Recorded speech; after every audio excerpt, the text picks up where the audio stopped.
Hi everyone. I am Dr. Anu Meha and I'm a neurologist. तो एक बीमारी होती है पार्किंसंस डिजीज़ करके, जो कि एक न्यूरो डिजेनरेटिव कंडीशन है और इसमें हमारे सेंट्रल नर्वस सिस्टम में डोपामीन की कमी हो जाती है।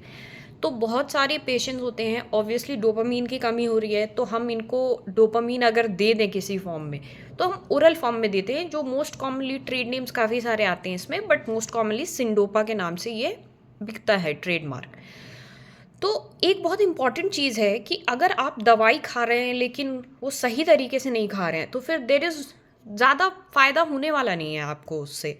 तो सिंडोपा के खाने का एक बहुत ही इम्पॉर्टेंट रूल है कि जब भी आप सिंडोपा टैबलेट खाएं पार्किंसन के पेशेंट, तो हमेशा खाने से 1 घंटे पहले या फिर खाने के 2 घंटे बाद खाना चाहिए। इसका रीज़न क्या है?